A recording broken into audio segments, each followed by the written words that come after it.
Okay, so first of all, good morning. Buenos dias, bom dia. Thanks for joining us this morning. What we really hope and expect to be a very engaging, stimulating conversation about sustainable mobility, pedestrian-friendly and carbon-free cities.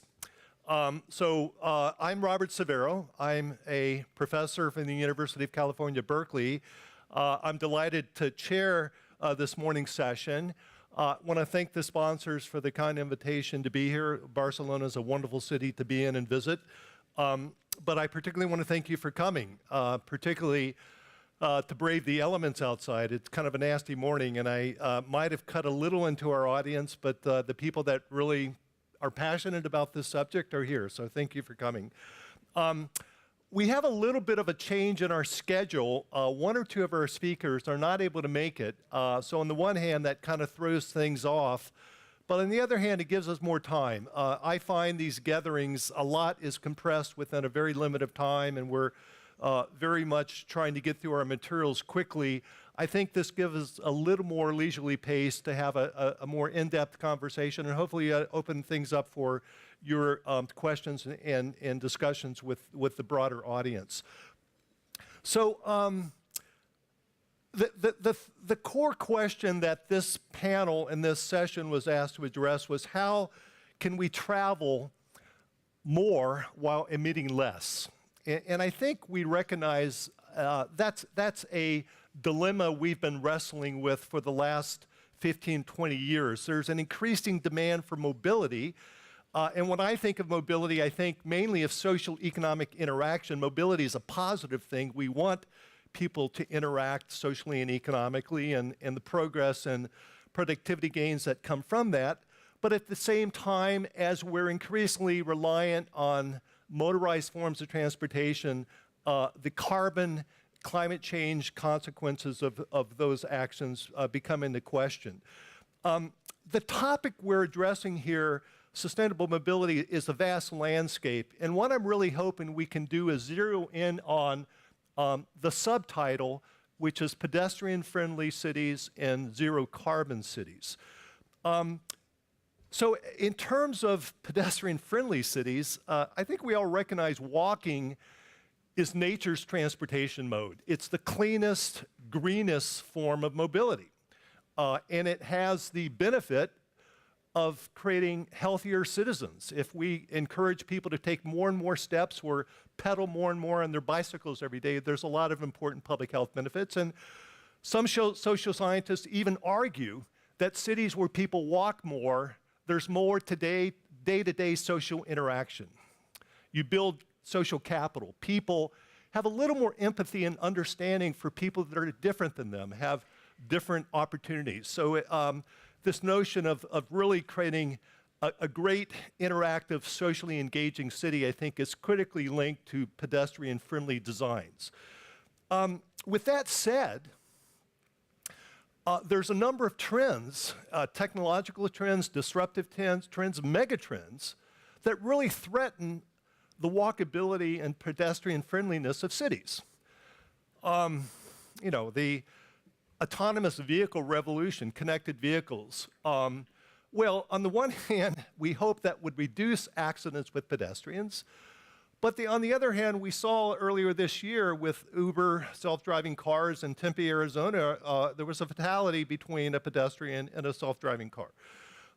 So if something goes awry with this technology, pedestrians are the most exposed, the most vulnerable. And some people would even argue as cities adjust themselves to very efficient forms of mobility, autonomous connected vehicles that you can put vehicles closer and closer together and have more efficiency and faster speeds. The city is going to adjust. It's going to become more spread out. And as a consequence, it's going to be less walkable. Distances are going to become further and further apart, and it makes for less of a walkable, bikeable city potentially. Or electric vehicles. They're quite, they're wonderful, potentially carbon-free form of propulsion and mobility, but they're also quiet. And sometimes, particularly as we have aging societies where people have difficulty hearing, they don't hear electric vehicles as well as motorized vehicles.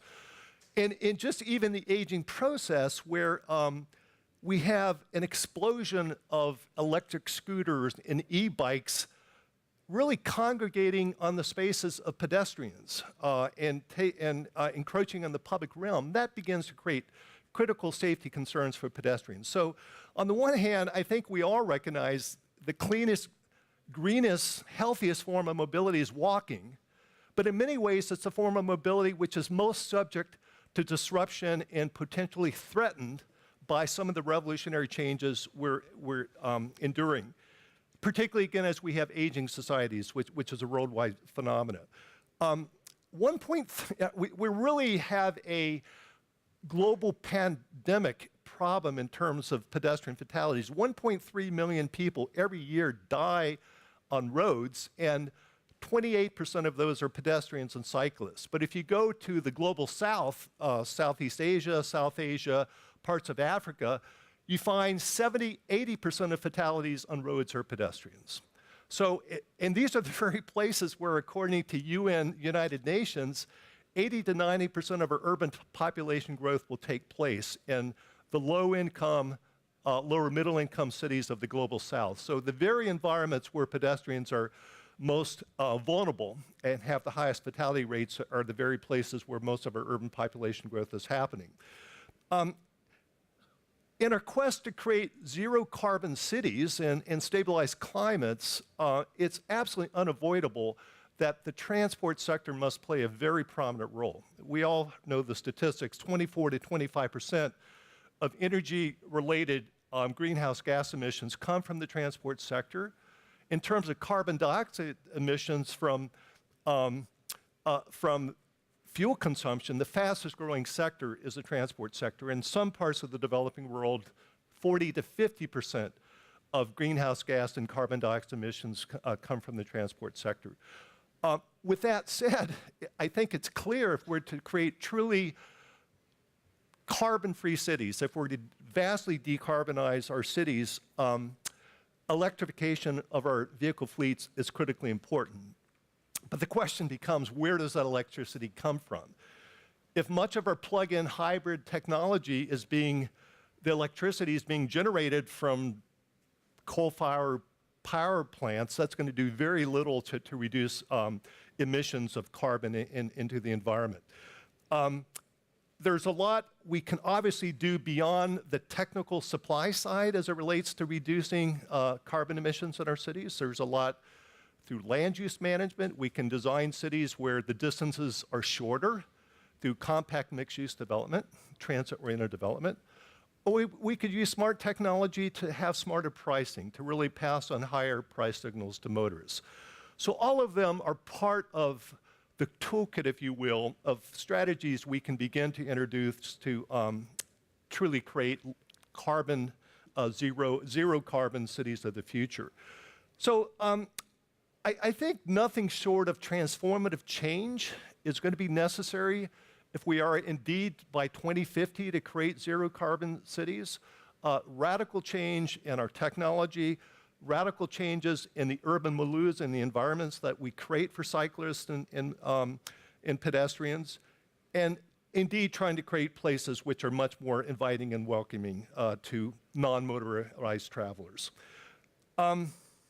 So before we now turn to our morning speaker, let me just get a little bit of audience engagement here. Let me just ask a show of hands, on a typical weekday, how many of you get to work where the predominant mode of transportation is active transport? And what I mean by active transport is walking, bicycling, pedal cycling, or any form of mobility where you're really burning calories significantly, skateboard, rollerblade, anything like that. So how many of you, okay, that's a good number. It looks like about a quarter of you. Okay, so a quarter of you are active commuters. And that's much higher than what we find in most metropolitan areas. How many of you take personal mobility devices, electric scooters, electric bikes, segways, hoverboards, any of that stuff? So any show of hands? Okay, a few. So you're doing good for the most part, though you're not burning the calories. So you don't quite stand up the sustainability pyramid like the true active commuters. And then how many of you are taking public transport to work typically? Okay, my count is about 2/3 of you are green commuters. You're not part of the problem, you're part of the solution. In fact, if we could get the rest of planet Earth to behave like you, many of our problems would be eliminated. So yeah, that's pretty much your challenge. How do we design environments and create incentives, transportation options, where we get more people to behave like you folks in the audience here? Okay, so with that, I do have to announce, first of all, that I believe our scheduled thematic keynote speaker, Mr. Erion Veliaj, is not here in attendance. Somebody correct me if I'm wrong. Oh, he is coming. Okay. We're ad-libbing here. I was told he's not coming. Now I'm told he is. So that changes things around. But he's not here yet. Okay.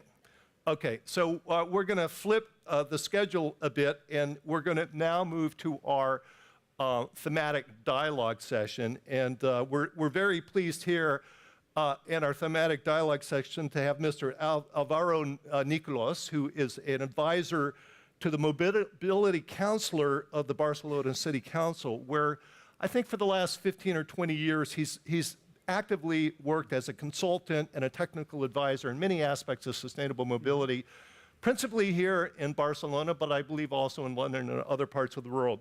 So the way we'll do this is Mr. Nicolás will give a brief presentation, and then we're going to have a bit of a conversation amongst ourselves, and then we'll see if there's questions from the audience. So with that, if you would please join me in welcoming Mr. Alvaro Nicolás. So. Should I? Okay.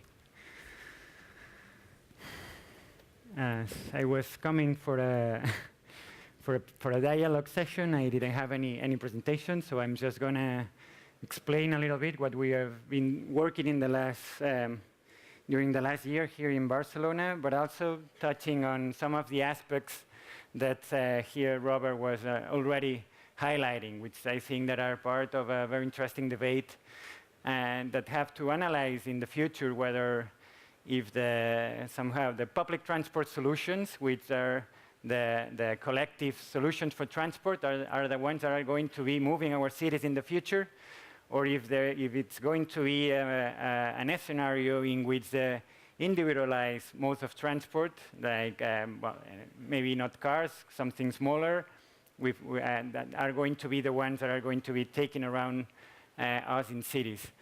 I think, well, it's going to be a combination of both, as we see now in cities. And also, what I'm very concerned is that we still, even though we are much trying for many years to somehow work from distance from our workplace, and also if we're trying to organize our time schedule in different ways, there's still a peak time in every city, 9 o'clock, 8 o'clock, where millions of people have to get to their workplace, and that's that very situation that it's extending, and that we also have one in the afternoon. It's very, very difficult that we manage to sort that out with individualized modes of transport. So at the end, the massive modes of transport, like of course buses and the underground and so on, are the ones that are helping and making room for the rest of mobility. I mean, in Barcelona, 39% of our trips are done by public transport. During the day, around 31 are made by foot, and that is this around 70% of the mode of transport of the trips that are done by this sustainable means of transport are the ones that are making room for the other mobility to happen. So what we are really trying in Barcelona, it's of course making a dramatic change on that would be very, very difficult. But of course, setting all what it's necessary to make a shift on this model split year by year. So by gaining space for the sustainable mobility, gaining space for bicycles, and of course taking it back or taking it away from cars, which are the less efficient and mode of transport in cities, and by taking space from cars also to give it to buses and to make them work better, and also to take away part of this space, also to develop more friendly pedestrian areas, are somehow the strategies that we are trying to develop. Maybe what it's more known lately in Barcelona, it's a superblocks strategy, which have put in the public arena debate that what we are challenging here is the role of cars in cities. And because of that, it has in Barcelona a huge response and debate that we've been for 2-3 years trying to overcome, to make this strategy develop further. Because with that strategy, what we are really trying is to crack the city as we know and as it works today, and to make it a different place in which cars can have access to every facade somehow, to every building, because they are complying a necessary mobility to many aspects of cities, like freight, like people with disabilities, like many urban services that cannot be done yet by public or by public transport or by bicycles or by walking, and you need the access of cars to every facade in the city. But in those spaces, you don't have the priority somehow for the car. They can have access to those areas, but they don't have the priority. The priority is given back to pedestrians, and they gain more space, and we free up space. Barcelona have a huge resource infrastructure that has been created in the last 20 years. That is the parking infrastructure underground, because our urbanism legislation requires to build underground parking to every new building, and we have at this moment more than 600,000 parking space for a population of 1.7 million people.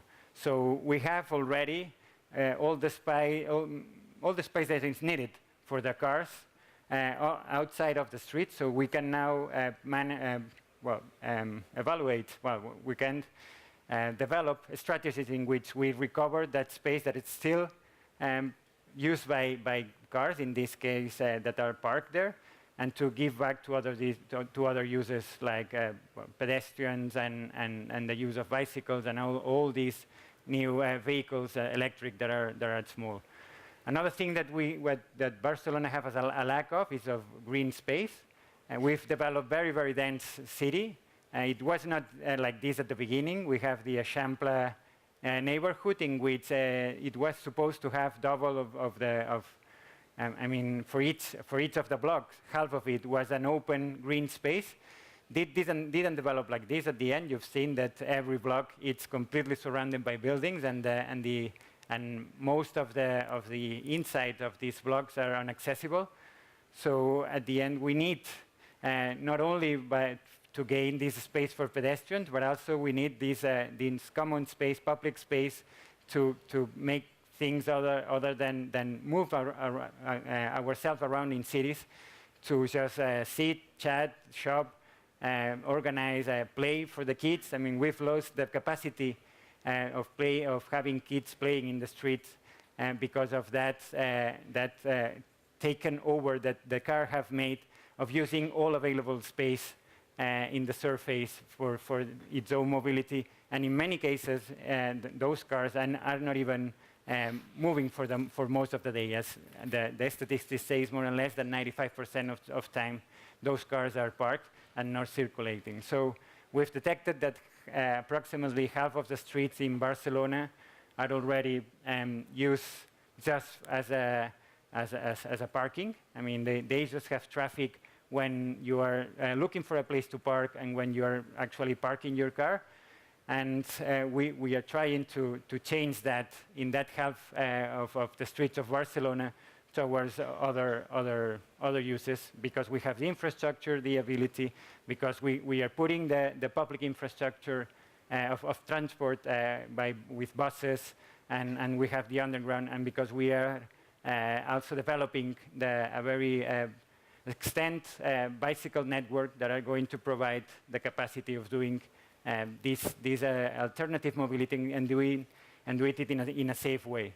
The other topic that I have to go briefly is the electrification of mobility, because if we know that pedestrian and bikes are the most sustainable mode of transport because they don't have any emissions while doing their commute. I mean, the next one is, of course, but at the end we are going to have freight, urban services, many other.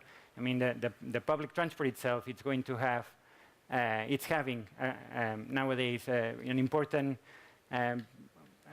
share of the emissions happening in cities. So we are also developing a strategy for all the mobility that it remains, that it's done by cars or by buses or by trucks, to actually transform it to electric mobility. We are working this electric mobility from the small scale, because we are, for instance, our bike share scheme, it's incorporating electric bicycles, but also we have regulated to make it legal to circulate with those patinetes, scooters. In cities, we have also a strategy to buying zero carbon car and buses in 2025, and to develop, that's an agreement that we reached at the C40. So we are already buying half of, at this moment it's around 25 of the buses that we are buying are already electric, and the 40% that it's remaining, it's already hybrid, and then we have gas, but we are not buying any more diesels. So that's another effort that we are trying. I mean, with regards to public transport, with regard to personal mobility, with regards to cars, we are also trying. We are implementing different fiscalities. I mean, regarding the type of car that you are using, we are developing a protocol of low emission zones for accessing Barcelona that will prevent the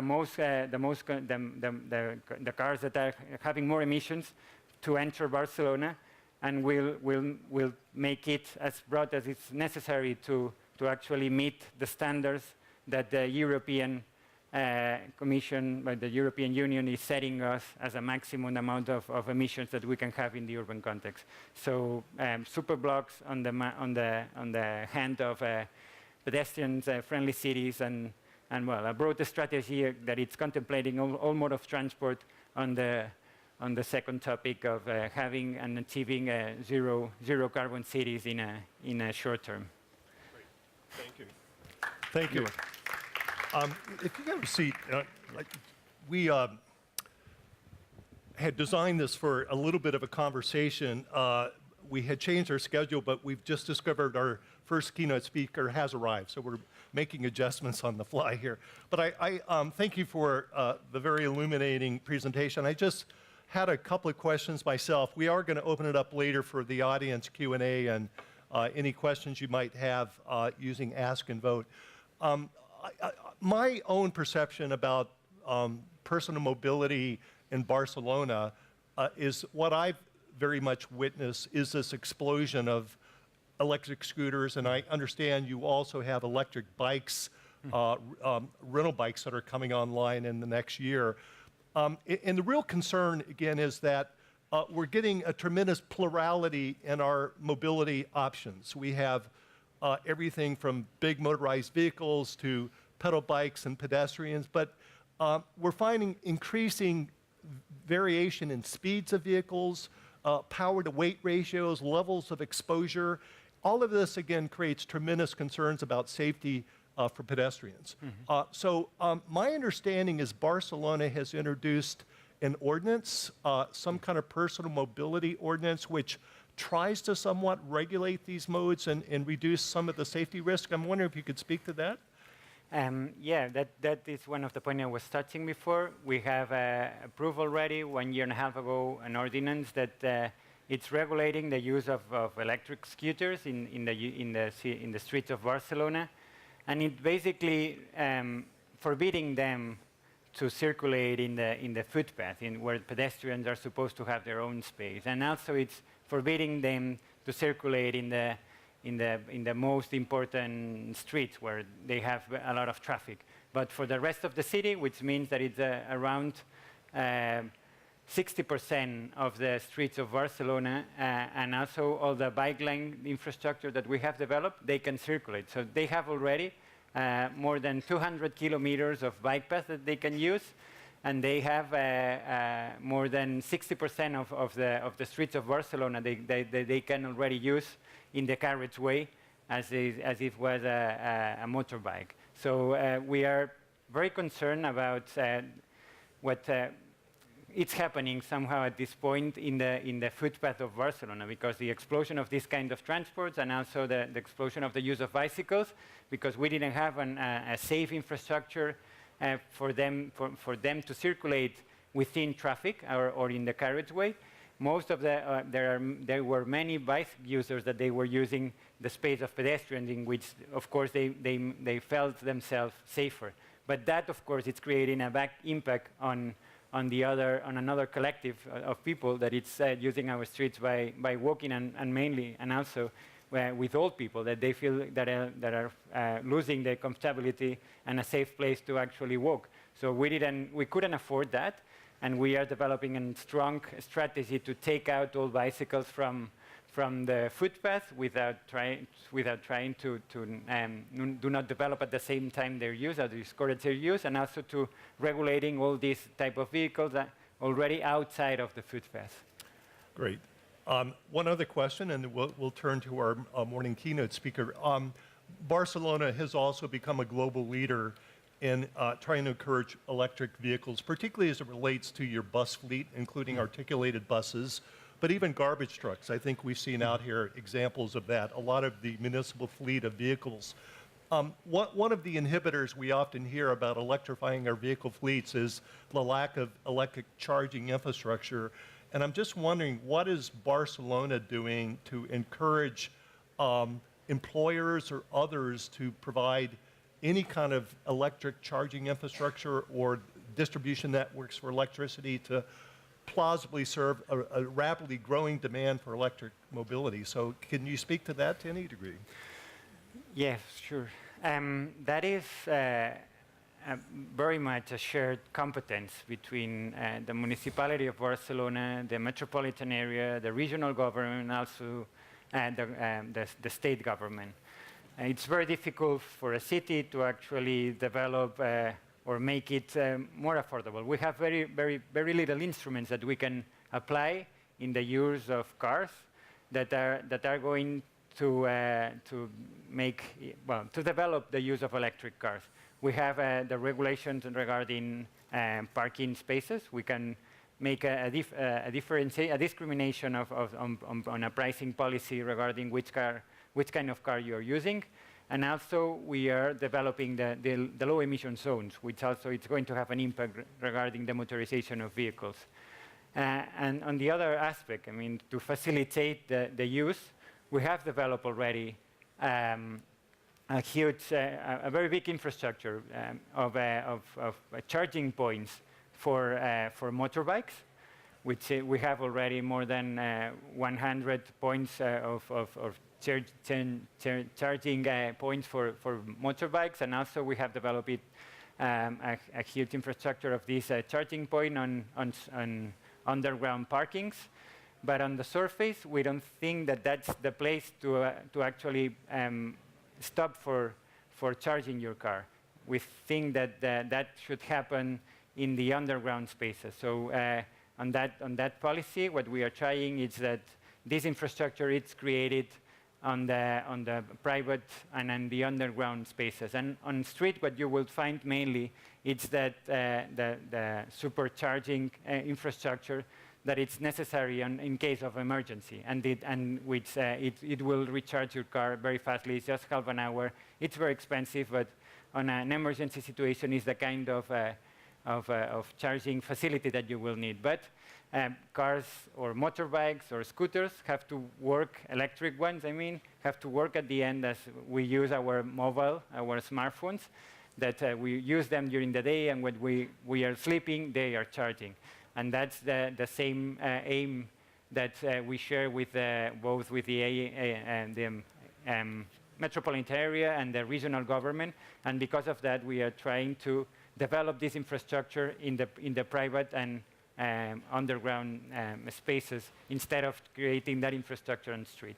Okay, thank you so much for sharing your insights. So please join me in thanking Mr. Nicolás.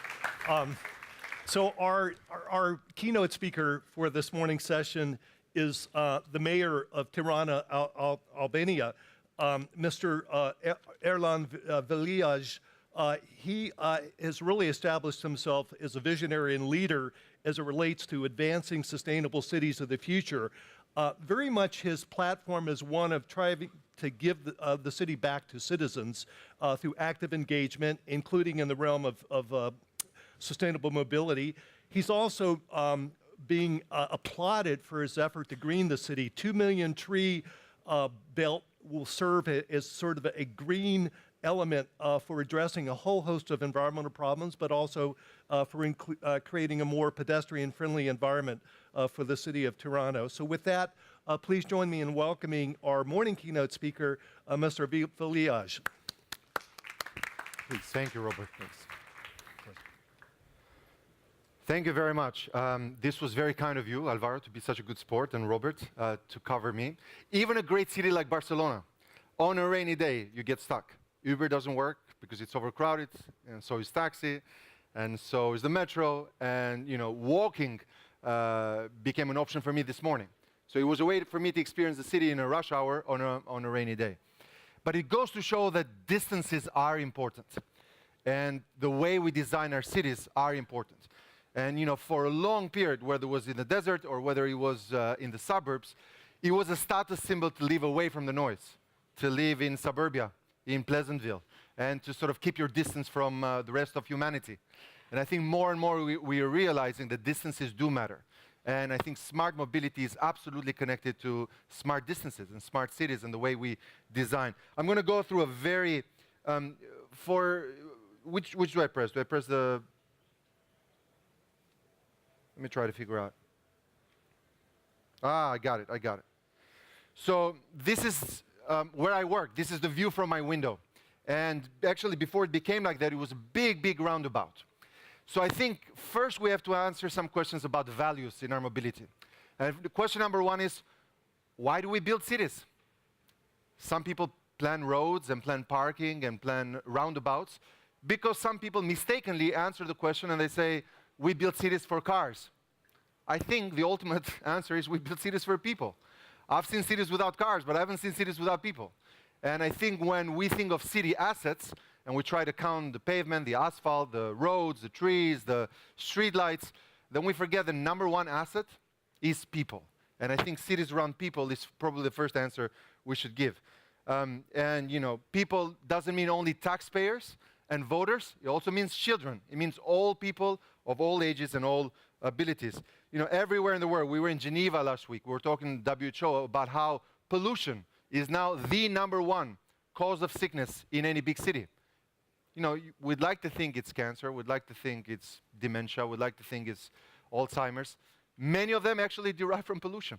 Pollution is the number one cause why people get sick in cities. So mobility is not an issue of convenience.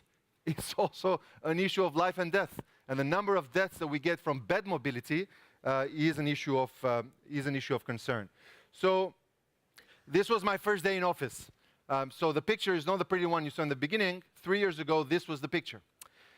And we saw from a Western society, the point of view from Barcelona, and many people probably in this room as well say, well, it works well because they're rich, they're part of the European Union.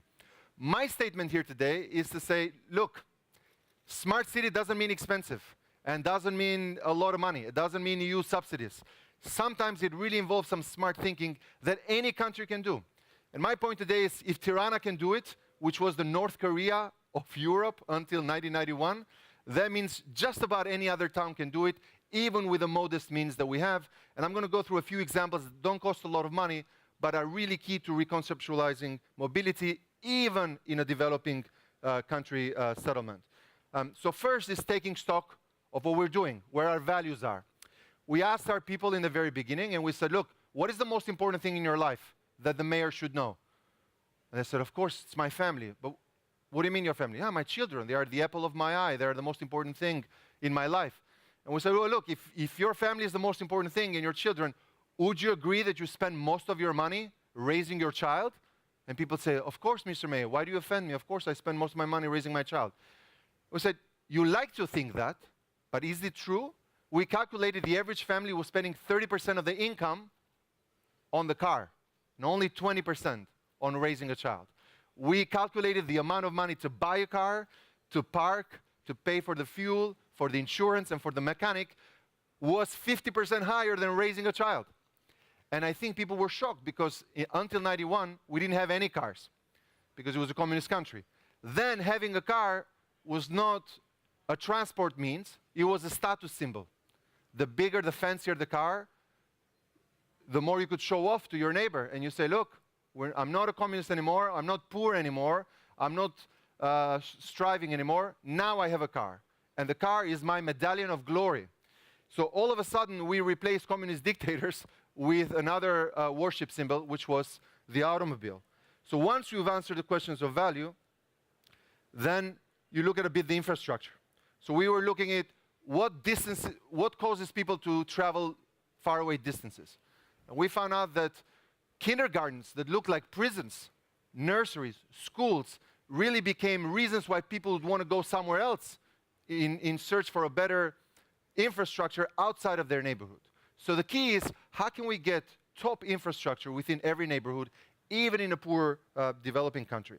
So we figured out that by producing state-of-the-art, sometimes through donations, sometimes through community work, sometimes through municipal finance, sometimes through parent associations, and really revamping local infrastructure, we found out that 50% of the traffic was cut simply by people getting services within 500 meters, half a kilometer, a third of a mile, within their living area. And once your pharmacy, your baker, your school, your kindergarten, your healthcare station is within a walking distance, that automatically cuts traveling time and mobility needs. And I think this is where planners are extremely important. There's now ways you can do it with computer. You can measure cell phone data where people are moving, and you can find out that a lot of the useless, we found out that in the city of Tirana, we made 800,000 trips a day with cars. 400,000 trips were less than 1 kilometer that you could easily walk if this infrastructure existed. So we invested a lot of time and a lot of fundraising and also community involvement in building state-of-the-art schools and also facilities that would keep people resting in their community. Now, what do we use schools for? Some people mistakenly think schools are places where we park kids for 6 hours. That's one way to look at it. But we can also see it as a community center. One idea we developed with Stefano Boeri out of Milan is that in a place like Albania, where during the transition, people were rushing to occupy public space, you know, in some places they call it favela, or informal settlements, or whatever you want to do it, you want to call it. But the idea is that public space became scarce, because you went from a regime where public space only belonged to the Communist Party to a casino capitalism regime where public space is free for grabs. And pretty much in the Wild West in the States, where the first one who can put a flag pretty much owns the land. That was very sad. But you cannot undo history. So we say, well, look, if the remaining public space is schools, why do we use them only for 6 hours? What if we use schools 24 hours a day as community centers, as places where we could do sports, as places where we could be safe? And then we found out that this was one of the great concepts that actually got people off the streets and off neighborhoods that were occupied with cars and into safe environments within a walking distance in some of these state-of-the-art schools. So sometimes it's only about reconceptualizing what you already have instead of complaining that you don't have enough to do what you need to do. And I'm happy Alvaro mentioned the concept of play. One of the reasons we have horrible politicians, most likely, as Freud would say, they had horrible childhoods. They didn't get enough play. They didn't know what it means to share space, to be in a team. They were bullies. They wanted all the toys for themselves. You know, when you play, you learn a lot of character. And it's not only about health and physical activity, which is very important, but it's also about character. So we put a lot of emphasis on the concept of play. And we found out that designing top play spaces pretty much puts a bet on the next generation. Now, I'm a politician. I hate to say it, but I fall into that category. When I have to fill a card and they put the options, I tick that box. As a politician, you're constantly surrounded by pollsters and analysts and consultants and advisors who say, Mr. Mayor, all we have to worry about is taxpayers and voters. If they are happy, we win. If they're not happy, we don't win. Is it really so? Are we only thinking about the next election, or are we also thinking about the next generation? Because I think we've seen that the drama of only thinking about the next election hasn't produced sustainable societies.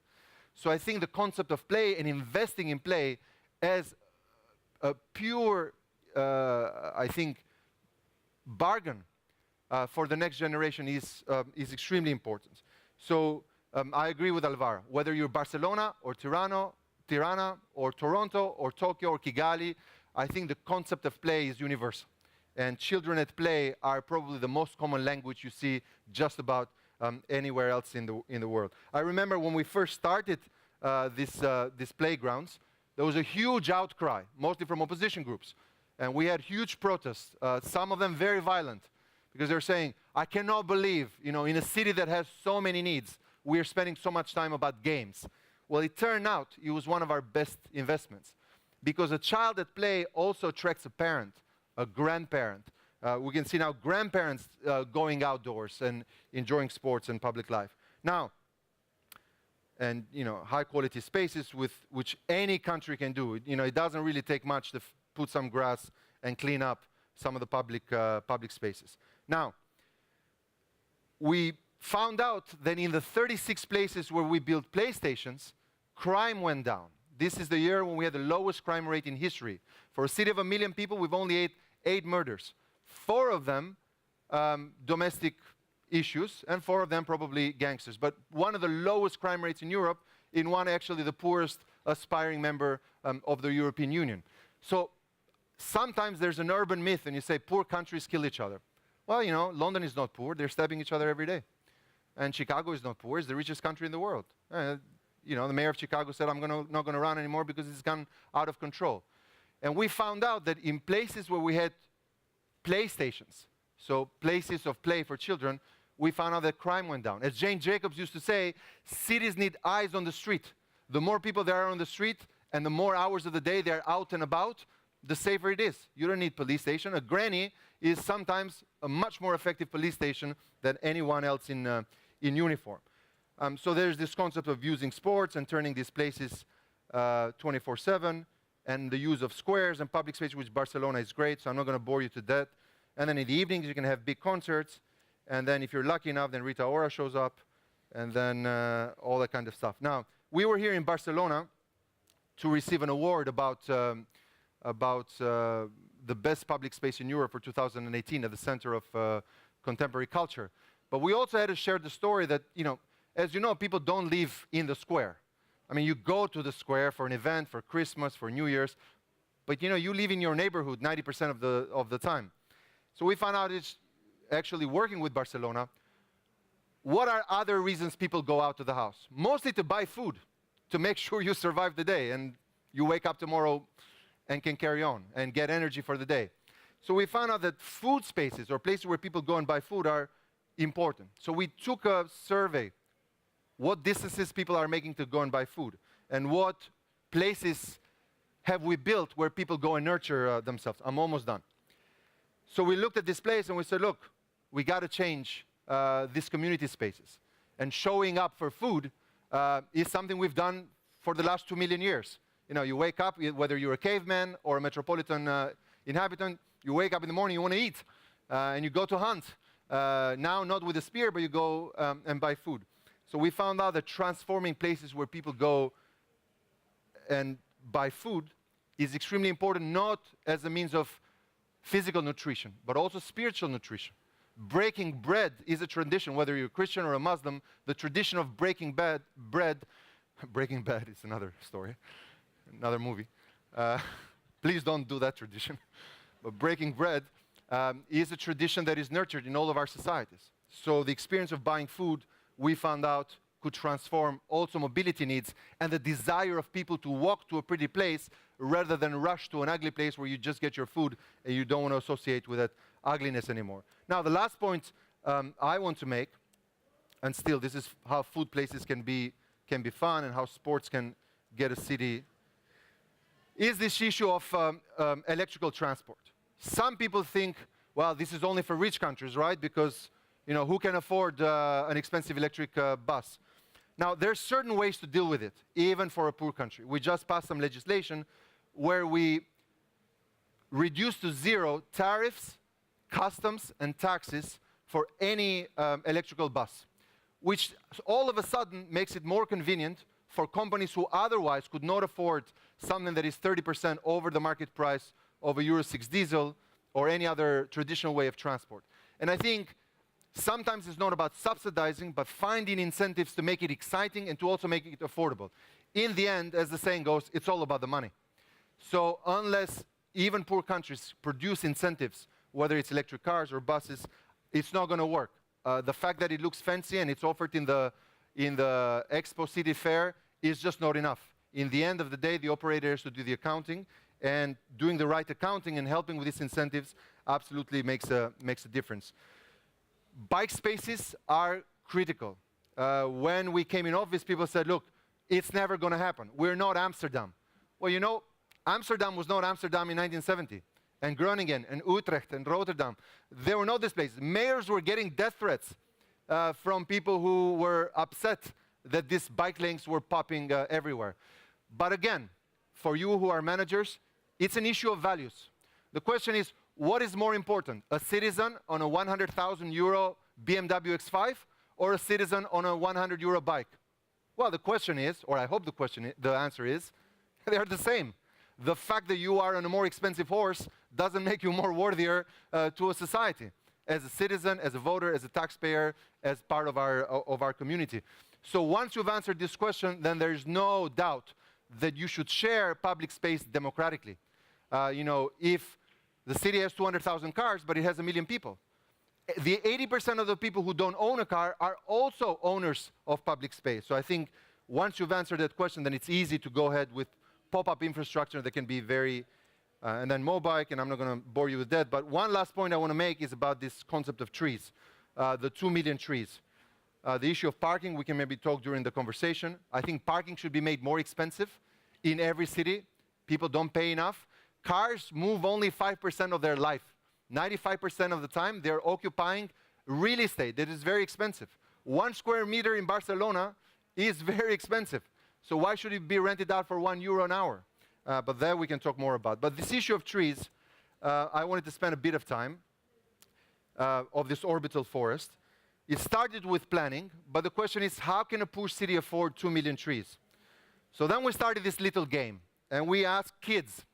We said, if all the kids in Tirana could plant 1 tree for their birthday on a GPS location that you could download from the city website, and then you can tag your tree, it will be with you for life, for the next 100 years.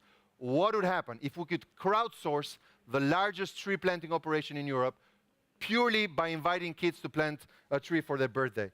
It started a revolution, and it didn't cost the city 1 penny. It was basically getting kids for their birthdays, for their anniversaries, for the passing of a parent, for the birth of a new child, and it really became a virus. You were completely uncool in your class if you did not plant a tree. And now we do it every year. So at the rate of about 150,000 trees a year, we will definitely within a decade reach our ambition. And again, another example how a poor country can subcontract to the rest of society an operation that otherwise you'd need millions of euros to do. I know my very generous host is running out of patience, so I'm going to shut it here. But if there's any questions, I'd be very happy to take them. Thank you very much. What a colorful, festive presentation. So We really heard the importance of designing a city from the perspective of children. So I think all of us embrace this idea of natural surveillance, Jane Jacobs' principles of humanist planning. Could I ask Alvaro to come to the stage? And we're going to open it up now to audience Q&A. Our schedule has gotten thrown off a little bit. If you would indulge me, I would request that we cut our networking break down to 10 minutes. So we have 5 or 8 minutes for a little bit of Q&A. So with that, could I invite any audience members now? Do you have questions to either Erion or Alvaro, having heard their presentations this morning? And if not, I'm going to grab questions from the, and there are no questions. Okay, this woman here, please come to the microphone. I have a question for Erion. Erion, thanks a lot. It's very nice listening to you. I'm actually from Pristina, and I could tell. yeah. So I'm just wondering, because I live in Finland, but I'm very interested in the development in the Balkans, and I was just interested to know more about how are you cooperating with the other cities in the region, because I know, I mean, you're doing a great work, but I know that there's a lot of problems there. So, please. Do you want me to take it now? Yeah, very, very good question. And I think the importance is knowledge needs to be shared. And we don't do that enough. And that's why I love, I've been coming here for the past 3 years, because it's a sharing community. One of the, you refer to other cities in the Balkans, one of the advantage of being disadvantaged is that you can leapfrog. So why am I going to bother building trams with cables and do something that Europe did for the last 100 years, if we can jump immediately to electric cars? I was sharing with some friends last night. My first day in office, I get mail. And I get letters from the public. You get them every day, but this was my first day, so I'm excited. I said, oh, I wonder what they write to the mayor. So someone is writing a letter and says, Mr. Mayor, I'm so-and-so, I'm 80 years old, I really care about the city. I thought you should know that this woman in the 2nd floor is sleeping with this guy in the 4th floor of our apartment building. I said, why do I need to know this? It's a free country. You can sleep with whoever you want. But then my team was saying, look, they come from this communist tradition when they feel they need to tell everything to the government, and the government should know what TV people are watching, who's going out with who, if there's any subversive visiting them, or a cousin that lives abroad, speaks ill about communism, stuff that you'd hear in North Korea today. So I said, well, fine. This is a dumb thing that someone is spying about who's sleeping with who. But clearly, he put effort. He wrote a letter. He took time. He thought about it. It's completely useless, but clearly energy is being poured that we need to channel somewhere else. So we developed with Vodafone this application. It's called Tirana Ime, My Tirana. And we basically asked these people, look, it's great that you want to tell on everything, but can we use it for more helpful things, like potholes, like burnt street lights, or like missing tree? So then we found out 20,000 people regularly are using all this energy with a very simple, that even an 80-year-old can use, where you could basically take a picture, uploads in your GPS. We have only 3 people. Instead of 1,000 inspectors, we have a dispatch team of 3 people who take 8-hour shifts in a computer. They basically dispatch it to a team. They go and fix it. So the granddad now receives a pop-up picture on how it got fixed. So he feels all that energy. Instead of, peeking who's sleeping with who in the neighborhood, he's actually now looking for problems that he can report. And the city, instead of paying 1,000 inspectors fake salaries for people sipping cappuccino and latte all day in the Balkans, is now using all that money to actually get investment. So I think a low-cost, actually a zero-cost investment like this, any city can do. You don't have to be a member of the European Union. You don't have to get any funds. You don't have to raise your taxes. This is a no-brainer. And one of the things we're sharing in this platform of cities in the Balkans that we are trying to promote is that let's learn and let's find some quick fixes with zero cost. Okay, this gentleman here, you had a question, please. And you could just briefly say your name. Yeah, Erion, hi. My name is Karl-Henrik. I work as an urban planner in Scandinavia, Norway. Thank you for your outstanding presentation. You gave a lot of great energy to us. Norway is a rich country, but our challenge is not the inhabitants or politicians, but old-fashioned engineers in planning authorities. We have National Public Road Administration, and for decades they have only built motorways. It's the only thing they can. And now suddenly come some stupid young guys like you and me and say, hey, bicycle is cool. And they are saying, are you crazy? I want to build motorways. Yeah. So, and I don't want to wait 20 years until they retire. So how do we get rid of these guys? Well, that's a good question. You know, answer number one is vote them out. But yeah, to be fair to Norway, I think Oslo is doing a major innovation. Actually, we took a lot of the ideas for tax breaks and customs-free electric cars from Oslo. So some good stuff is happening, to be fair to Norway. But again, it's a question of values. For the last 2 million years, humans have been running and walking. It's only the last 70 years that we've been driving cars, right? So our natural being is to be up and about. It's not this. This is not birds fly, fish swim, humans run and walk. And we forget that. And we think that we've been driving cars for millennia. This is simply not true.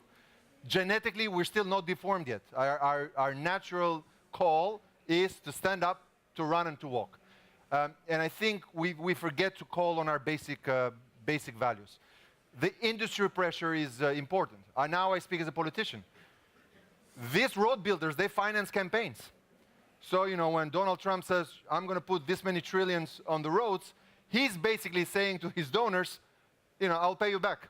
And we will just build more roads so then you can get your money back from the campaign. So I think number one is you have to fight it in the political system. This is not about the crazy engineer who does things the old way. No, this is basically about political decision making. And I know many people say, oh, I hate politics. Well, hate it all you want, but that's where decisions get made.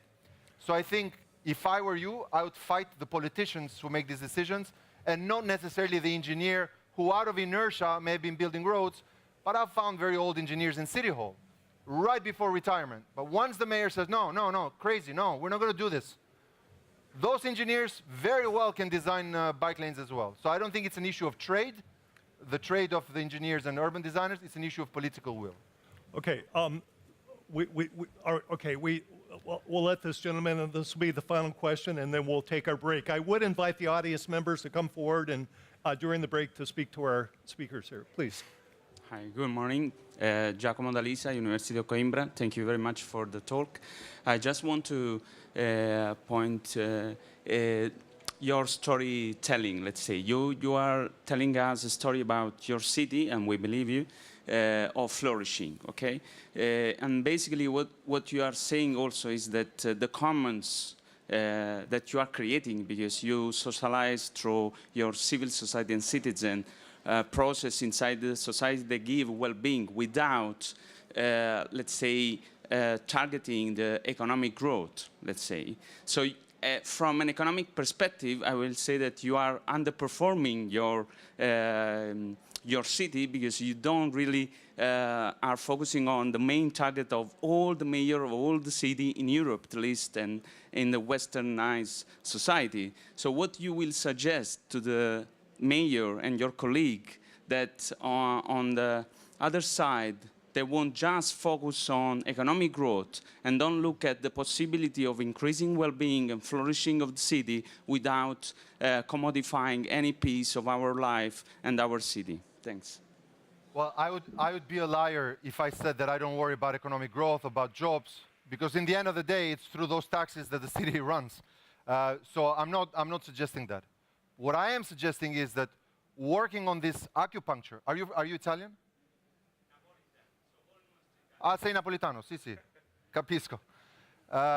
So we work with Mayor De Magistris, and we actually work with a lot of Italian architects, with Stefano Boeri, Marco Casamonti, Renzo Piano, Mario Cucinella. And their frustration is that many mayors, they're afraid to take risks. My suggestion to mayors or to any politicians is that, look, when you run for office, it's like you own a credit card. Why do you get a credit card if you're not going to charge it? So of course you lose some credit in the meantime to make difficult decisions, but if they're the right ones, they will pay back and they will refill your credit card in the next election. And some politicians who are constantly afraid, I've seen politicians in Italy, they poll to find out what they should think. No, you have your views, you have your values, you have a platform when you run, you have to keep them. You poll to find out how much more you need to communicate your vision, not to find out what you should think and then become a populist. Now, Italy is now going through a major wave of populism. You know, this is exactly where you want to tell people exactly what they want to hear. That, you know, the immigrants are taking our jobs, the Muslims are blowing us up. I happen to live in a country that is mixed, Christians, Muslims, they get along very well. I officiate weddings every day, Muslims and Christians. So to me, this is not a drama at all. But I think running on this platform of fear and trying to find out what people's worst fears are and make them your political platform is a very short-lived game. And I think eventually Italy and other countries will go back to the pendulum. But economic growth is absolutely connected to city beautification. We call these interventions acupuncture. I'm very aware that the city needs major modernization. As I'm speaking here right now, I have a major protest in City Hall for decisions about stuff like this. It comes with a price. You have to understand this is not a beauty competition. You don't have to be liked by everyone, but you do need to have a critical consensus, a critical mass of people that wants to move in the right direction. And if some people, if loud minorities exist in Barcelona all the time for just about every decision. But if you allow loud minorities to decide your agenda, then you've lost completely the cause. And we have found out that in places where we went pedestrian, shops opened. In this market, when we started there, 23 people worked. Now, 3,000 people work in the whole regeneration area. So intuition may get you to think that unless you allow motor vehicles, you will not get any economic growth. Actually, facts prove otherwise. The less motor vehicle traffic and more pedestrian, more people have time to shop and to take a bike and to take people for a treat. And I think economic growth is a result and not an impediment to city and good urban planning. Okay, unfortunately, we're going to have to bring this to a close, but please join me again in thanking our two speakers this morning. So please, we do have a follow-up session. We're going to take a 10-minute networking break. There's coffee in the back. There'll be a session that follows. Both of our morning speakers are here, so if you didn't have a chance to ask a question, feel free to come forward. So again, we'll reconvene in 10 minutes. Great presentation. No, but you're doing amazing stuff.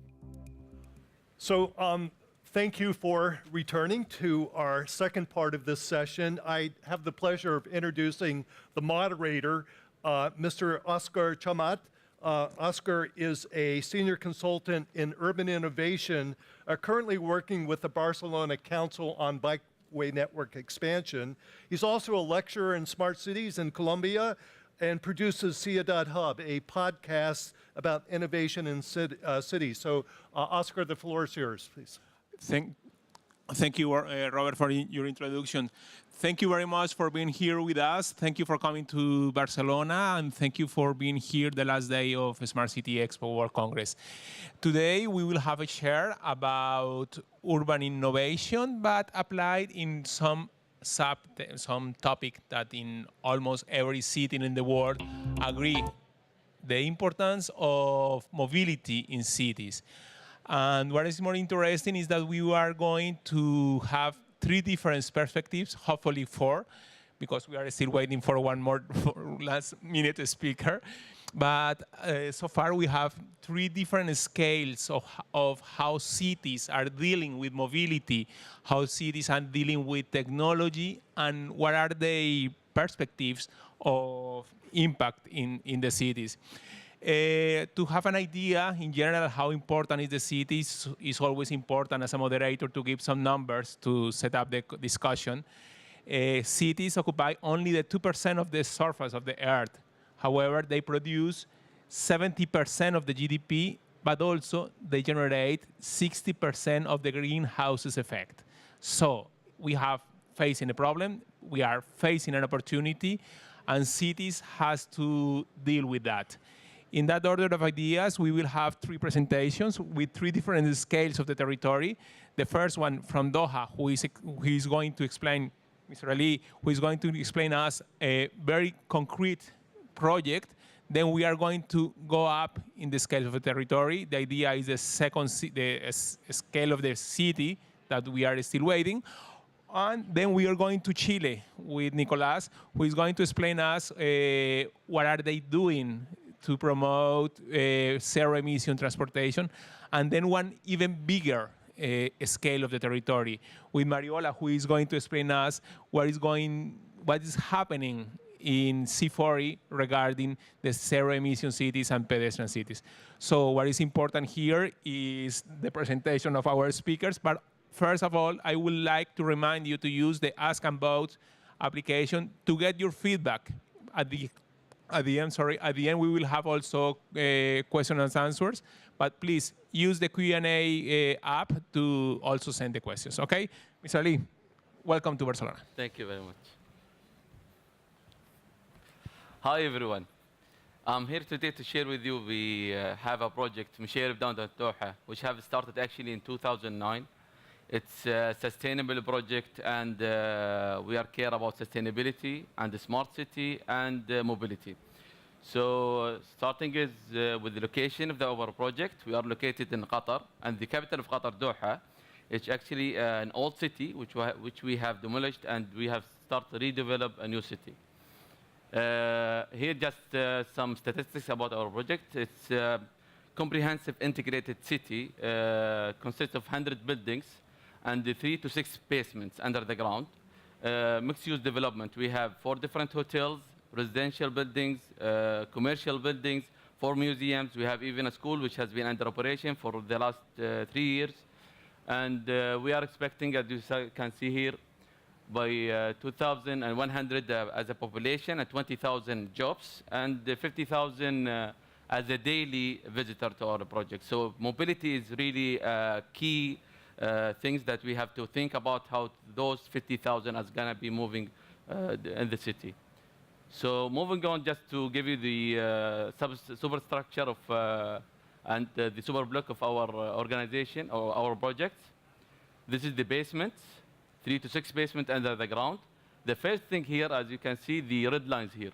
The red lines consist of service tunnels. So all the service trucks or the services that required by the hotels, by retail areas, all of it under the ground.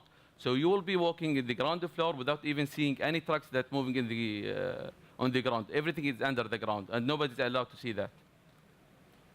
And this is the vehicular movement that we are offering. And this is near to us is the biggest station of metro. And this connects our project, or which is our city Musharraf, to the rest of the cities in Qatar. And this is the pedestrian movement within the site. Now you have to know that I don't know if most of you have been in the Middle East or not, but there is to walk in there in the summer is a little bit challenging since the weather is a little bit hot in the summer. So I will walk with you through my presentation. How are we trying to do as much as possible to improve on that? First, sustainability. This is just only to brief about sustainability. Is to meet the need of the present without compromising the need of the future generations. And all our buildings are LEED certified and they are green buildings. Now here the key principles that we have on the sustainability. The connectivity is the first principle, and require less energy, less water, and create less waste. Connectivity. So as you can see here, this is the pedestrian that we movement within our development, and all our intersections are signalized. We have pedestrian street only, and bicycle-friendly, secure bike parking we have provided, and also we have provided shower and locker facilities for the people who's visiting the area. We have 3 trams, electrical trams, that's serving the whole development. And by that, I mean, of course, I mean, it's much easier to the environment and no CO emission for the trams. And as I said, it's a little bit hard. So we try to make our site or the project as much alive as possible by using light colors. This is a lot of water feature that we have done, awnings and shadings everywhere. And here, for example, this is a big area which has the biggest retractable roof canopy, and you can see that roof, it's extendable, so it will be covering the whole area during the summer. and people can walk and enjoy, and we can close it. A lot of lighting effects and the public art, custom street furniture. And also, during the master planning and the design, we have studied the natural elements. So the direction of the wind is coming from the north. So we built the low-rise building in the front, the high-rise building in the back. So we allow the wind to cross the whole development without obstruction. The other than that is the sun movement. So to benefit as much as possible from the shading. So we are trying to, as much as possible to make the pedestrian street shaded and to allow them to walk and to enjoy the place. And of course, in the 3 to 6 basement underground, we are offering 10,000 or plus car parks. And all these car parks, no car parks are allowed to be parked in the ground floor. And we have bollards to ensure that nobody will allow park there. We are providing the electrical charging station for electrical cars. And the priority parking will be given for the fuel-efficient vehicles. And as I said earlier, the delivery of the trucks is also under the ground, independent of car traffic. So different line. This is in terms of mobility, just to give you a hint about what we are doing in terms of sustainability in general. So less energy, we are saving around 30% of energy in water and in using the district cooling, 2 central district cooling. And we have 6,400 solar panels that generating electrical power and heating for 75% of the water. And the water consumption, we need daily, this is daily consumption of the water of our development is 9,822 cubic meter. So that, just to give you a hint, this is equivalent of 4 Olympic swimming pool daily I'm talking about here. So what we are doing here to save the water is use the toilet and bathroom fixtures to be water efficient. And not all the water need to be portable water to be used. So we are using the portable water only in showers, sinks, and washing clothing, but treated water will be used for irrigation, cooling purposes, and the toilet flushing. And also we are collecting the rainwater and consideration and reusing it again. In terms of create less waste, we have the automatic waste collection system, which is it's mainly about segregating the waste into 3 different categories and connecting all the building and collecting the waste under the ground. So mixed use, recyclable, food waste, mixed waste. I believe I have exceeded my time. It was fine. And then I tried as much to cover as much as possible my projects. Thank you very much. Thank you so much for being absolutely on time. Okay. Thank you so much. And I have to ask you for apologize because I didn't introduce you and I didn't say something very important. This project last night won the Governance Awards as one of the most leading projects in the Smart City Expo World Congress. So we are lucky, and I apologize to not introduce you and to not make you this, and on top of that, you make very good on time. Thank you. Nicolás Grande, he is coming from Chile, in Spanish, yes.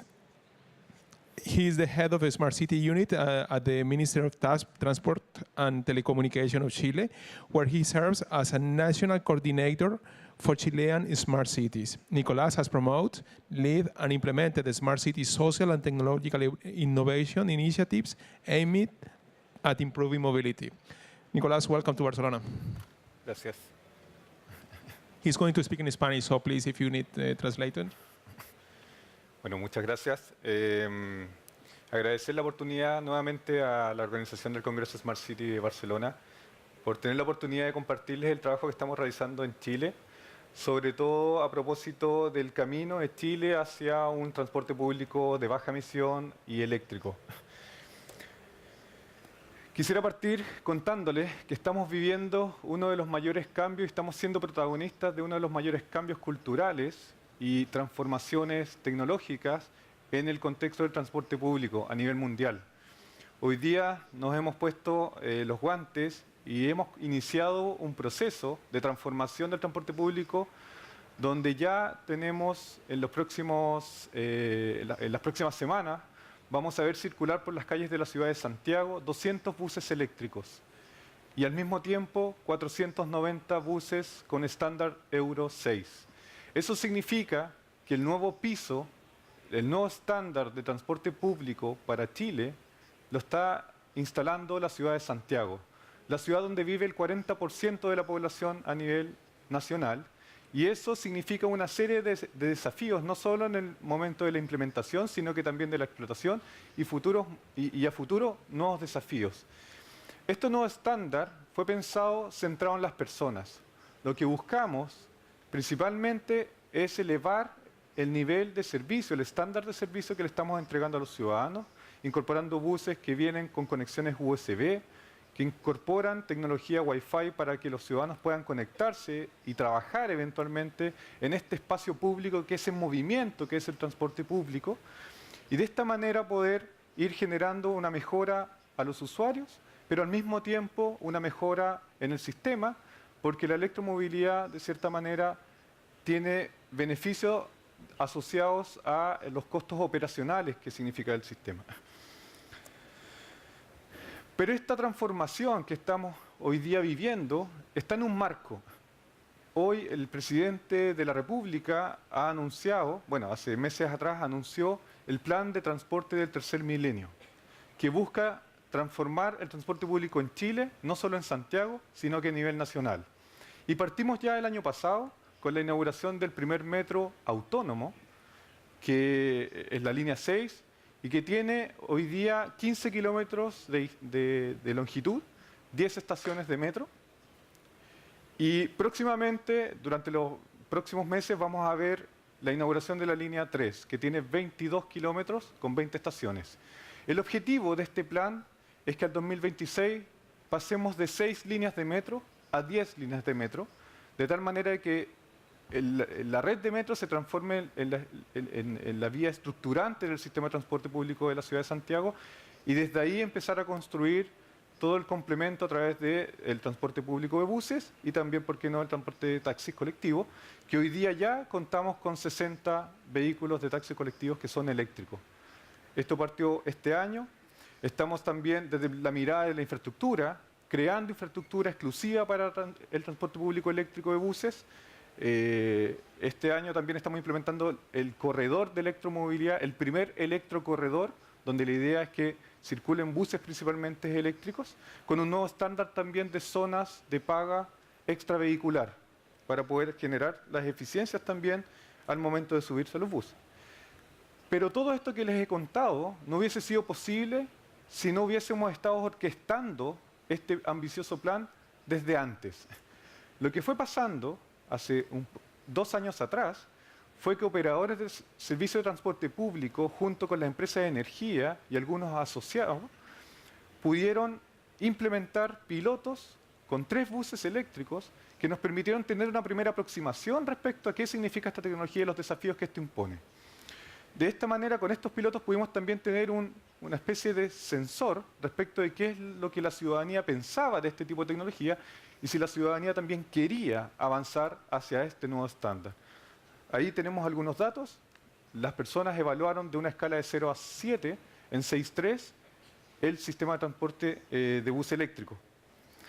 Y por otra parte, como un trabajo de prospección realizado e impulsado por el Ministerio de Transporte y la Unidad de Ciudades Inteligentes, en conjunto con Corfo, que es la Corporación de Fomento Productivo, es una entidad pública de Chile, y una colaboración privada con el Centro Mario Molina y una cooperación internacional con el BTT de Finlandia y la Autoridad de Transporte de Finlandia, pudimos hacer un intercambio de conocimiento que nos permitió, primero, confirmar que el impulso de transporte público iba a permitir poder avanzar hacia esta transformación de la movilidad eléctrica a nivel nacional.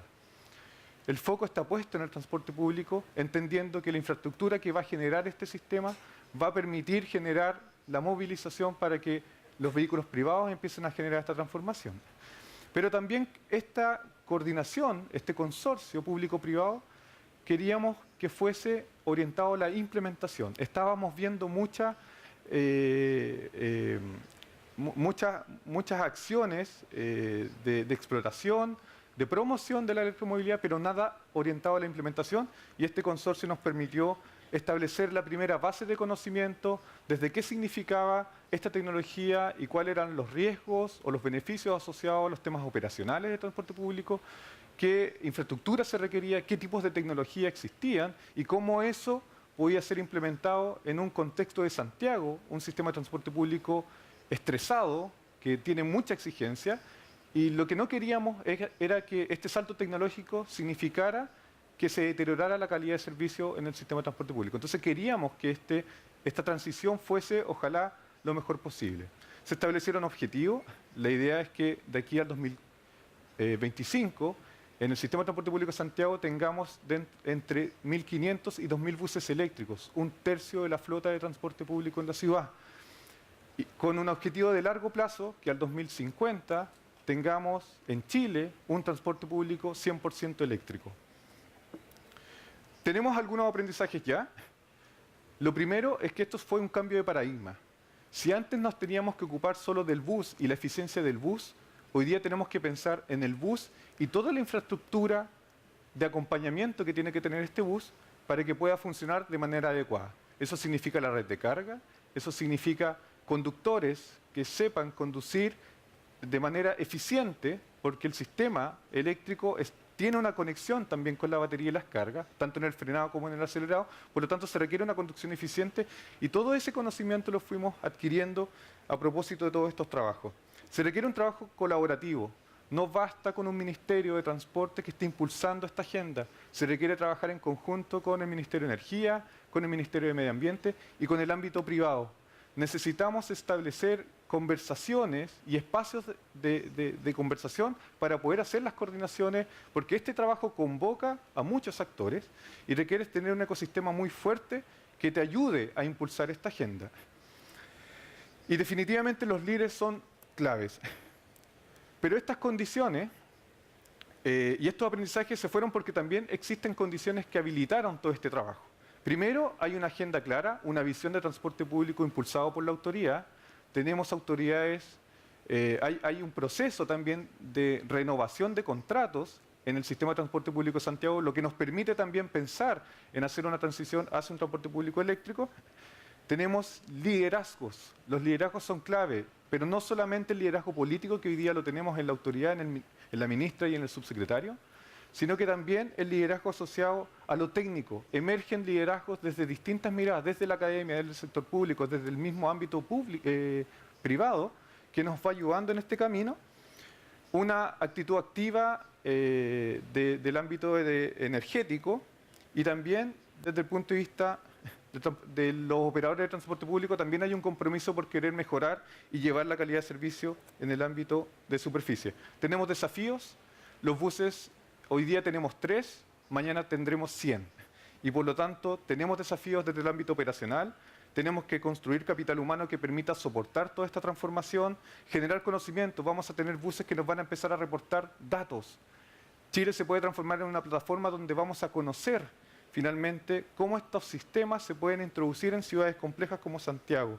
Necesitamos crear un ecosistema de innovación que nos ayude, evidentemente, registrar la experiencia para compartirla y escalarla a otras ciudades de Chile y también pensar en el final, qué va a pasar con las baterías cuando una vez lleguen a su vida útil. Tenemos que eso también convertirlo y reutilizarlo eventualmente. Muchas gracias.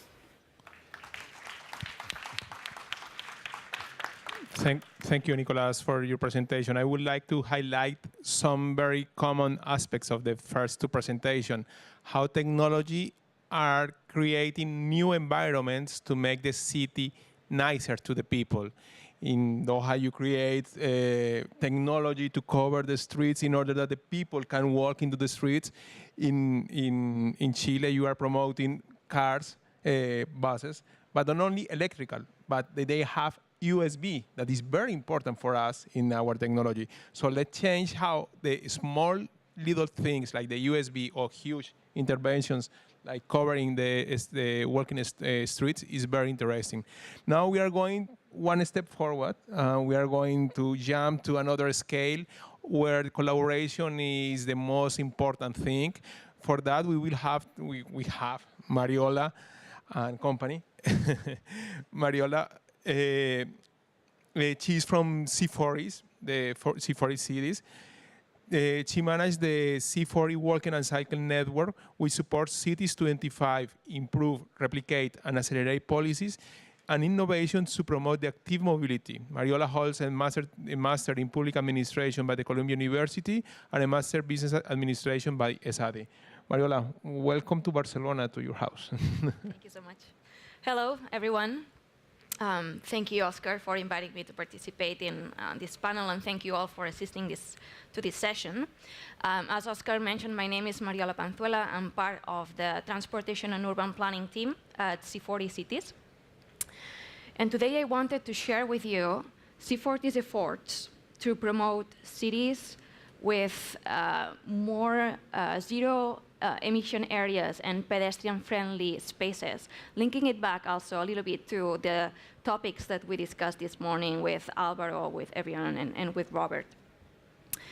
But before I do that, just let me tell you a little bit about C40, who we are, what we do, just for the benefit of those who are unfamiliar with the organization.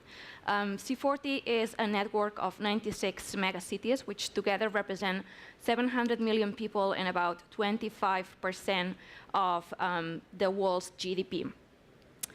And despite the fact that obviously these 96 cities are very different among themselves, they all share one common goal, which is fighting climate change. Well, this is a very ugly slide, so I'm not going to cover it all, but the main message that I wanted to convey here is that C40's mission is to support the 96 cities be compliant with the Paris Agreement and keep the temperature rise well below 1.5 degrees Celsius. To do that, C40 uses declarations or commitments, and I'm going to tell you a little bit more about the Green and Healthy Street Declaration to sort of anchor that mission. And we have a broad, solid infrastructure of teams and programs to support cities in delivering those declarations aligned with the Paris Agreement. So the Green and Healthy Street Declaration has already been signed by more than 25 cities, including London, Paris, Los Angeles, Mexico City, Tokyo, Barcelona, just to mention a few of them. And basically has two commitments. On one side, to procure only zero-emission buses starting in 2025, and on the other, to ensure that a major area of those cities is zero-emission by 2030. And I would like to focus a little bit on this second commitment because I feel it's not as straightforward as the first one. Why? Because there are many different ways in which cities can implement a zero-emission area which is pedestrian-friendly. And I'm pretty sure that none of them will make people happy, at least at the very beginning. And the reason is that public space is a very scarce resource. And when you are giving it to pedestrians, that means that you're gonna need to take it away from cars. And people are very attached to their cars. So we get to a point in which when you have to reduce either the car lanes or the on-street parking, people feel like you're taking something away from themselves. But fortunately, evidence and research is on our side and shows that pedestrian-friendly areas, zero-emission areas, are not only good for climate, they are also yielding positive economic, social, and health benefits. So it's only a matter of time that people realize all the benefits that these type of interventions have. So just let me show you 3 ways in which different cities that are signatory of the Green and Healthy Street Declaration are implementing these zero-emission areas. I don't know if you have already visited a superblock in the city, but I would definitely encourage to do so if you haven't yet. Superblocks, well, the city of Barcelona takes advantage of their grid structure to basically take these blocks of 3x3, pushing car traffic on the fringes of these 3x3 matrices and allowing only residents and delivery vans to circulate within those streets and intersections. Because the city realized that basically out of the whole public space, more than 60%, about 65 almost, is occupied by cars, but only 14% of residents use their cars regularly. So in order to address this imbalance, what they are trying to do is basically give back public space to people and repurpose it for social uses, such as making more playgrounds or use parklets, for example. In Paris, Mayor Hidalgo has finally been able to pass a new plan to eliminate car traffic from the right Seine riverbank, and shutting it down to cars means opening it up to pedestrians and to bikers. And finally, City of London, which is also known as the Square Mile, around the Bank station, if you know the city, has recently, about 2 weeks ago, passed a new plan which aims to pedestrianize 50% of the streets, reduce, I would say, limit speed to 15 miles per hour, and finally implement 2 zero-emission areas. So I would like to just finalize with the presentation with some thoughts and learnings from the cities that are promoting pedestrian-friendly and zero-emission areas. The first one is do not travel more, even if that means, emitting less. I know that this session is called Travel More While Emitting Less, but we actually don't promote more traveling per capita. We promote more equitable travel, but always using transit-oriented development policies that promote cities that are denser, more connected, more compact, and that are articulated around high-quality transportation networks. And I think that, again, Barcelona is a great example for that, where in a walking distance, you can find everything you need.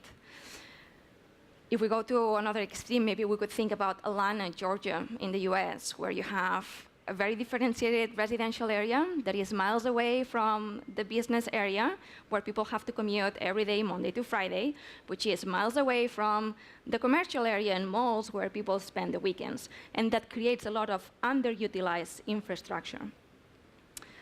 The second learning is reducing car traffic and challenging the status quo is always scary for everyone. So the use of pilots of tactical urbanism techniques to basically test and prototype ideas and concepts and designs and fail fast if you need to, is a way to engage the community and create that temporary mindset that sort of brings down skepticism. I would say that the third learning is, obviously, if you're going to remove cars from the street, you also need to be ready to provide high-quality transportation alternatives. We were discussing earlier before that the landscape of urban transportation modes is becoming richer and more complex, and we think that that's actually a good thing. So be ready to embrace different mobility transportation options which are sustainable, be they dockless bikes, mobility as a service, electric scooters, etc. And finally, use the incentives, positive and negative, at hand to make the right choice of moving around the city, which is basically active mobility, walking, cycling, or transportation, public transportation, the easiest one. I think that that's probably the most important learning that these cities have shared with us. And with that, I would like to end. Thank you so much. Thank you, Mariola. Thank you to the speakers. I would like to know if from the audience, do you have any questions? So you have a micro here. Okay. Okay, I have 2 questions here. I would like to first highlight also how beautiful it sounds to create pedestrian-free areas, pedestrian-free zones. But here we have 3 different approaches of how difficult it is. Some cities would like to have an amazing bicycle and cycling infrastructure in our cities, but it's absolutely different. it's very difficult. I would like to know your opinion about pedestrians. So what Mariola says is absolutely necessary from one part of the world with a specific climate. Tell us something more about pedestrians, Mr. Ali, about what's going on in pedestrians besides the technology that you are using, because you have a huge challenge in the streets. In the region, the Middle East region, I mean, the pedestrian or the walking part, it's really changes. Usually, you will find it more common in the winter, but in the summer, you will find it really or extremely difficult experience in the afternoon. But in order to enrich the people or to tell the people to walk more and to travel by car less, I mean, we are doing like enrichment center to share with the community about the importance of sustainability, the importance of health and walking more and traveling less by car. I would not say it's easy, but in our case, for example, we are trying as much as possible to make it convenient for the walking, walking friendly, and you will be enjoying while you are walking. I mean, you will be walking in street which is shaded. No trucks will be disturb you. You will feel, you will see a lot of landscape, a lot of water features here and there, and I see that not only us in Qatar, I mean many other projects as well is moving toward that direction. So there is an awareness in the community, and there is a will. Okay, that's very interesting. One question that I would think that Mariola could give us some light about it.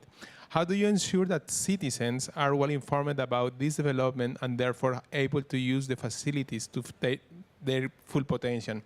What I think, what I would like to interpret out of this question is, what kind of best examples is using the cities to communicate the changes that is happening? In Santiago, you have new buses, and it's important that the people feel proud of what they're seeing. What, in your experience, is there any specific strategy from the cities to the citizens to say, hey, we are doing this?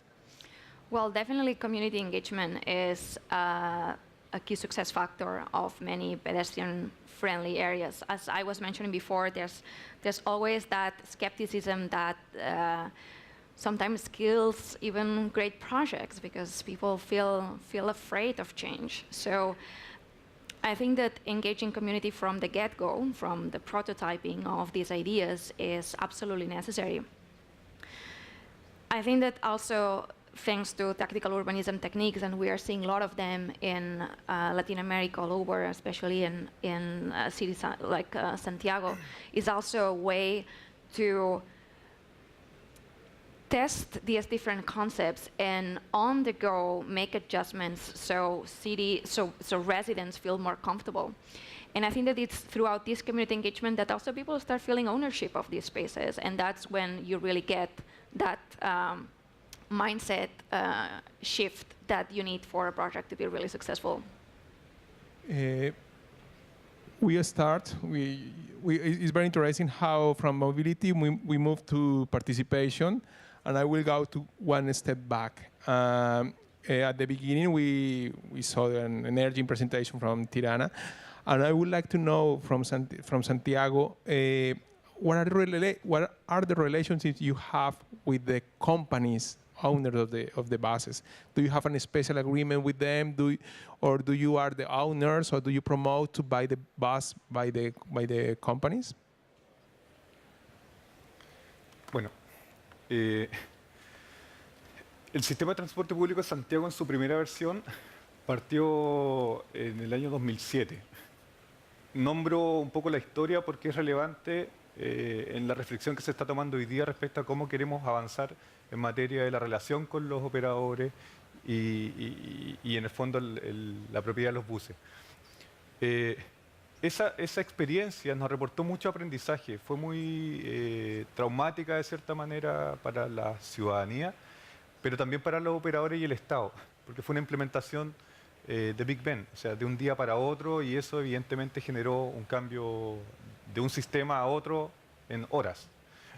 Y dentro de los aprendizajes, porque en esa primera versión el operador que se postulaba tenía que hacer la operación, pero también la adquisición de los buses.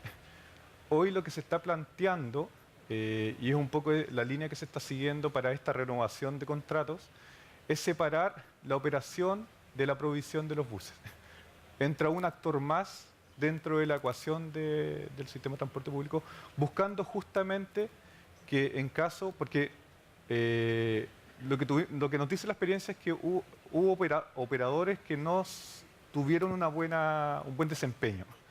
Entonces la idea es que eso, el hecho de separar estos dos negocios, pudiese permitir, y con operadores más pequeños, podría permitir hacer cambios cuando la operación no esté respondiendo a la exigencia tanto de la expectativa del Estado, pero también a la exigencia que el usuario está esperando del sistema.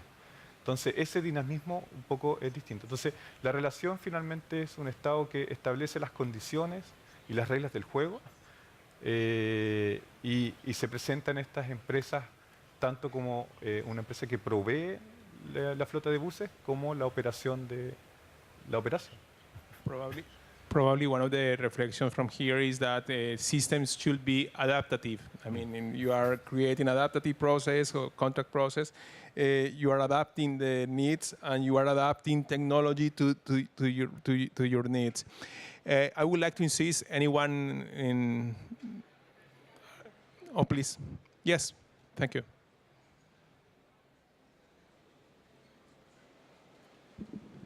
Hi. I have a question for Mariola, actually. My name is Janos. I'm the ICT manager in the Muserib Smart City project. So previously in one of the slides, in the beginning of the slides, you mentioned that there was this initiative for the 3x3 matrices, 3 blocks in the city. So is this something that is on paper, or is it something that has been implemented right now? And did you find any challenges from the local residents, blocking basically these streets within the matrix for car access? So if you could give some more details, information about this, how was the actual experience when trying to implement it? Absolutely. So today, if I'm not mistaken, there are already 5 super blocks in place that you can visit. The oldest one, the one that has been in place for a longer time, is in San Martí, in Poblenou. And you can see how the city's changed that area. That was the first pilot.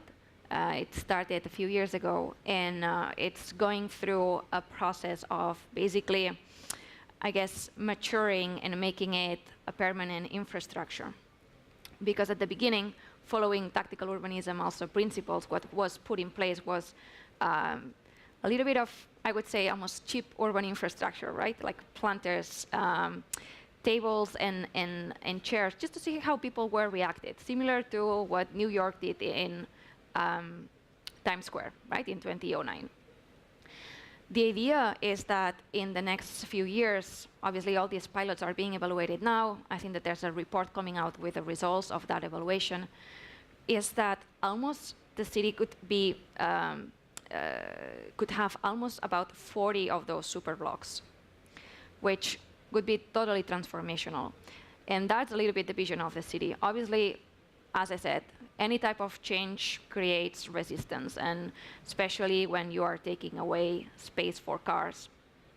But I think that people are starting to realize also all the benefits that these projects also come with in terms of health, in terms of having more space for their children and for the elderly to play and rest.